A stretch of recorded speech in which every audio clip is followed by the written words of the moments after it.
ચલો તમારું 11મું પાઠ ભૂમિ સ્વરૂપો.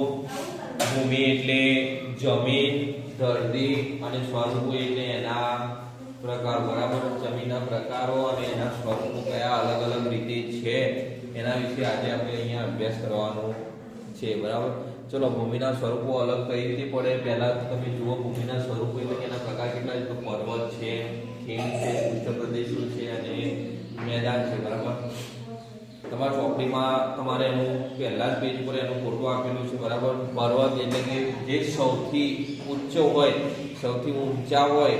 બરાબર, જે ખડકો ધરાવે એને આપણે શું કહીએ છીએ? પર્વતો કહીએ છીએ. પછી ખીણ કે જે પર્વતોમાં રહેલી ખીણો હોય. શું હોય? ખીણ હોય. પર્વતના જેમ ઊંચા હોય પરંતુ એના અંદર જો ખીણો હોય એને આપણે ખીણ તરીકે ઉલ્લેખ કરીએ છીએ.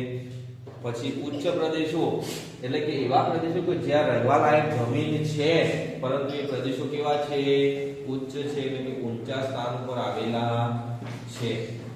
અને છેલ્લે છે મેદાન કે જ્યાં આપણે રહેતા હોય છે. મેદાન પ્રદેશોમાં આપણે અહીંયા રહેતા જોવા મળીએ એવા છે મેદાન પ્રદેશો. બરાબર, અને છેલ્લે તમારે આવે સમુદ્ર સપાટી કે જેમાં શું હોય?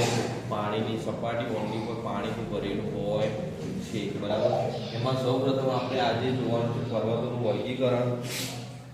પહેલા જો ભૂમિના સ્વરૂપો તમને મુખ્ય ખબર પડી ગઈ.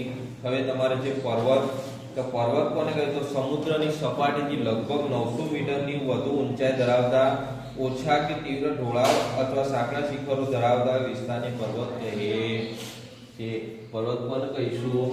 તો જે સમુદ્રની સપાટીથી 900 મીટરની ઊંચાઈ ધરાવતા હોય.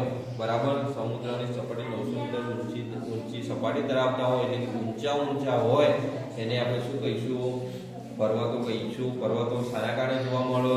તો પર્વતો શું હોય? પૃથ્વીના પેટાળમાં ભૂકંપ, જ્વાળામુખી આવા વિવિધ જે કુદરતી આપત્તિઓ છે એના કારણે પર્વતો આપણને જોવા મળતા હોય છે. બરાબર, હવે છે તમારે પર્વતોનું વર્ગીકરણ.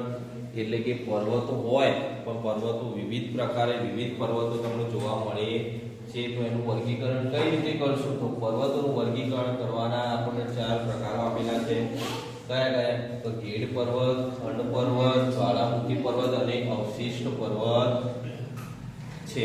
બરાબર, ચલો એમાં તમારે સૌથી પહેલા તો જોઈએ તો તમારે પહેલું છે ગેડ પર્વત. બરાબર, ચલો ગેડ પર્વત એટલે શું? તો એવા પર્વત કે જે સપાટી હોય પરંતુ બંને બાજુથી શું ધરાવતા હોય? દબાણ ધરાવતા હોય. વચ્ચે ખાડા ટેકરા ધરાવતા હોય, વચ્ચે શું પડતી હોય? ગેડ પડતી હોય. તો એને આપણે શું કહીશું? ગેડ પર્વત. જેની બંને બાજુથી દબાણ અનુભવાય એના કારણે બંને વચ્ચે શું થાય? સપાટી ગેડ ટાઈપ બને એટલે એના કારણે આપણે એને કહીશું ગેડ પર્વત. બરાબર, પછી ગેડ પર્વત તમારે ક્યાં જોવા મળતો? એશિયામાં હિમાલય, યુરોપમાં આલ્પ્સ, ઉત્તર અમેરિકામાં રોકેજ અને દક્ષિણ અમેરિકામાં એન્ડીઝ દુનિયાના મુખ્ય ગેડ પર્વત છે. બરાબર, આટલે સુધી ખબર પડી તમારા ગેડ પર્વત ક્યાં ક્યાં જોવા મળે છે? ગેડ પર્વત કોને કહીશું? એ ચલો હવે છે તમારે ખંડ પર્વત. ચલો ખંડ પર્વત એટલે કોને કહીશું? તો ખંડ પર્વતમાં તમારે જોઈએ તો સૌપ્રથમ ખંડ એટલે કે એવા પ્રકારો, એટલે કે એવો પર્વત કે જેના અંદર ખંડ પડેલા હોય છે. હવે ખંડ ક્યારે પડશે?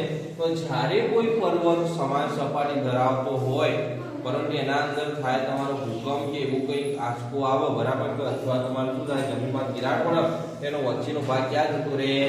જમીનમાં જતો રહે અથવા દબી જાય અને આજુબાજુનો ભાગ એમને રહે, અથવા વચ્ચેનો ભાગ એમને રહે અને આજુબાજુનો ભાગ શું થાય? નીચે ધસી આવે. તો એના કારણે એના અંદર શું પડી ગયા? ખંડ પડી ગયા. જેમ કે ઊંચો એક નીચો એક ઊંચો. તો એના કારણે એને આપણે શું કહીશું? ખંડ પર્વત કહીએ છીએ. અને આ ખંડ પર્વત ક્યાં આવેલા છે? તો નીલગિરી, સાતપુડા, વિંધ્યાચલ પર્વતમાં ખંડ પર્વત આવેલા હોય છે. બરાબર, આટલે સુધી તમને ખબર પડી? બરાબર ને? ચલો તો તમારે જેમ આપણે ગેડ પર્વત અને ખંડ પર્વત જોયા. બરાબર, ખંડ પર્વત કે જેમાં અલગ અલગ ખંડો ધરાવતા હોય, નીચેનો ભાગ દબી જાય અથવા નીચે વચ્ચેનો ભાગ ઊંચો થઈ જાય. બરાબર, તો એક શું થઈ જાય? એના ખંડ પડી જાય. એટલે એના કારણે જેવું નામ એવું એનું કામ છે ખંડ પર્વત, જેના અંદર ખંડો જોવા મળે બરાબર. ચલો પછી છે તમારે જ્વાળામુખી પર્વત. હવે જ્વાળામુખી પર્વત કોને કહીશું? તો જ્વાળામુખી પર્વત આપણે પહેલા તો જ્યારે કોઈ આપણા જમીન ઉપર જ્યારે જ્વાળામુખી ફાટી નીકળે એટલે અંદરથી એક આખો શું થાય, જ્વાળા બહાર નીકળે. બરાબર.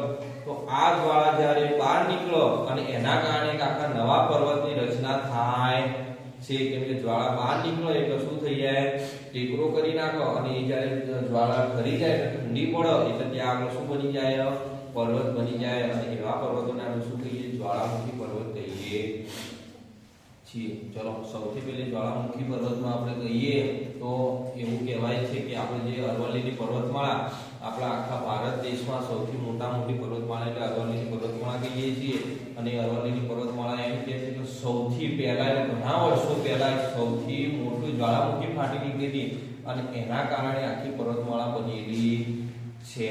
જે આપણે જોઈએ છે અરવલ્લીની પર્વતમાળા આજુબાજુ આપણી સૌથી લાંબી પર્વતમાળા એ રીતે બનેલી હોય એવું કહેવામાં આવે છે. બરાબર. એટલે કે જ્યાં જ્વાળામુખી ફાટી નીકળે ત્યાં અંદરથી જ્વાળા બહાર નીકળે અને બહાર નીકળ્યા પછી જ્યારે ઠંડો પડે એટલે શું થઈ જાય, પર્વતમાં રૂપાંતર થઈ જાય અને એના કારણે એના જે પર્વત બને એના આપણે શું કહીએ છીએ, જ્વાળામુખી પર્વત કહીએ છીએ. અને તાજેતરના ઉદાહરણ છે આપણે ઇટાલીનો વેસુલિયસ, ભારતનો બેરલ અને પાવાગઢ અને ગિરનાર, જે આપણે સૌથી મોટો આપણે ગિરનાર કહીએ. બરાબર. પર્વત એ પણ જ્વાળામુખીના કારણે બનેલો છે. જ્યાં સૌથી મોટી જ્વાળામુખી ફાટી નીકળી હતી અને એના કારણે ગિરનાર પર્વતની આખી રચના થયેલી છે. બરાબર. તો એવા પર્વતો જ્યારે જ્વાળામુખી ફાટવાના કારણે પર્વતો બન્યા એવા પર્વતોને આપણે શું કહીશું, જ્વાળામુખી પર્વતો કહીએ છીએ. બરાબર.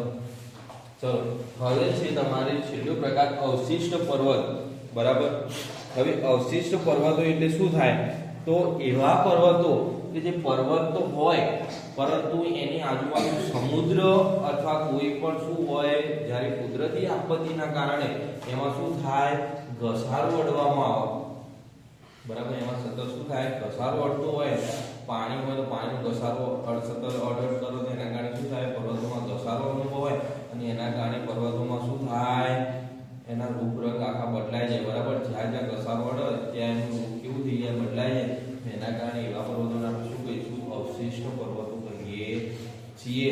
તો જે મુખ્ય પર્વત હોય એના કારણે કોઈ કુદરતી આપત્તિના કારણે એમાં ઘસારો અનુભવાતો હોય અને એવા જે પર્વત જોવા મળે એને આપણે અવશિષ્ટ પર્વતો કહીએ છીએ. તમારે એમાં જો આપણે અરવલ્લીની પર્વતમાળા આપેલી છે કે જેમાં શું હોય, આપણો સમુદ્ર કિનારો અડેલો છે. બરાબર. એના કારણે એમાં શું થાય, ઘસારો અનુભવાય છે. પછી પારસનાથ છે, રાજમહલ તથા પૂર્વ ઘાટ. બરાબર. આ બધા જ એવા છે સમુદ્ર કિનારે આવેલા જેના કારણે શું થાય, પાણીના ઘસારાના કારણે આ બધા પર્વતોને નુકસાન અડે છે. તો એવા પર્વતો કે જેના કારણે કંઈક ને કંઈક નુકસાન થતું હોય તો એને આપણે શું કહીશું, અવશિષ્ટ પર્વતો કહીએ છીએ. આ પર્વતોના 4 પ્રકાર. ભેડ પર્વત કે જેમાં ભેડ જોવા મળતી હોય, આમ ઢાળ ઊંચા નીચે જોવા મળતા હોય, અને ગેડ પર્વત કહીશું. ખંડ પર્વત કે એક ભાગ નીચો, એક ભાગ ઊંચો, એક ભાગ ઊંચો, એક ભાગ નીચે એ રીતે હોય એ રીતે એને ગેડ પર્વત, ખંડ પર્વત કહીશું. જ્વાળામુખી પર્વત કે જ્વાળામુખી ફાટે જ્યાં જેટલી જ્વાળામુખી હોય એટલું જ એનો પર્વતનું નિર્માણ થાય અને કહીશું જ્વાળામુખી પર્વત.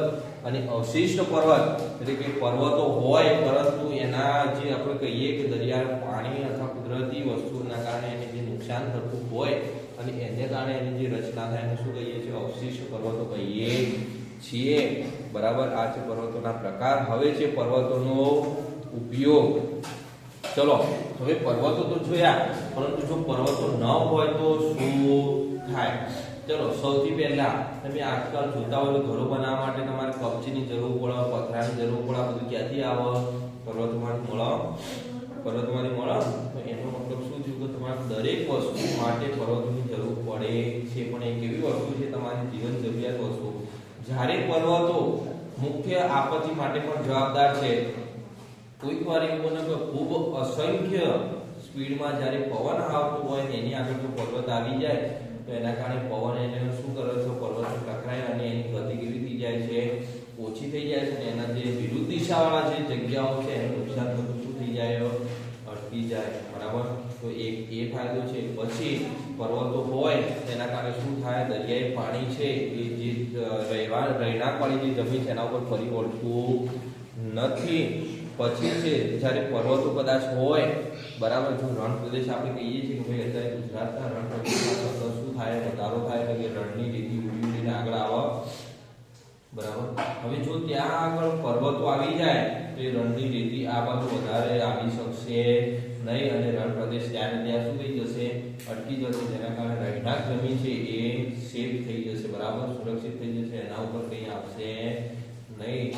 પણ ત્યાં પર્વત હોવા જરૂરી છે. આ પર્વતોનું આપણે કહીએ ને એટલું એનું વધુમાં વધુ ફાળો છે પર્વતોમાંથી. જે આપણે કહીએ કે મુખ્યત્વે આપણી જીવાદોરી પાણી કહીએ, પાણીની જીવાદોરી એમાં બધી નદીઓ મોટાભાગે શામાંથી તમારે નીકળતી હોય, પર્વતોમાંથી. જો પર્વત ના હોય તો નદી તમારે નીકળે નહીં. પાણી પડે ને તો ગળી નીકળે પૂરું થઈ જાય. ત્યારે પર્વતીય નદીને શું કરો, સતત જીવતી રાખો અને એના કારણે તમે એનો પાણીનો ઉપયોગ કરી શકો છો, બરાબર. એટલે એના કારણે નદીઓ, ડેમ બધું આવેલું હોય એટલે પર્વત આપણા જીવનમાં ખૂબ જ મહત્વનો ભાગ ભજવે છે. પર્વત વિશે તમે તમારી પરીક્ષામાં કોઈ પણ રીતે લખી શકો એનો ઉપયોગ, બરાબર, ક્યાં થાય, કઈ રીતે થાય, દરેક જગ્યાએ તમે એનો અલગ અલગ ઉપયોગ કરો, બરાબર.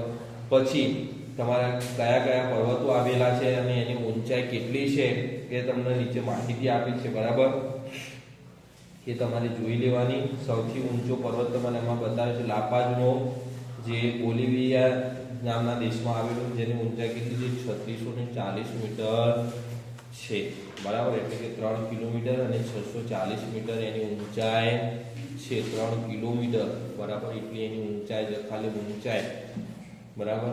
હવે તમારે બીજો ટોપિક આવે છે ઉચ્ચ પ્રદેશો, બરાબર, જે આપણે કાલે જોઈશું, બરાબર. ચલો, પર્વતવાળાને ખબર પડી ગઈ, પર્વતોના 4 પ્રકારો ખબર પડી ગઈ, ઓકે.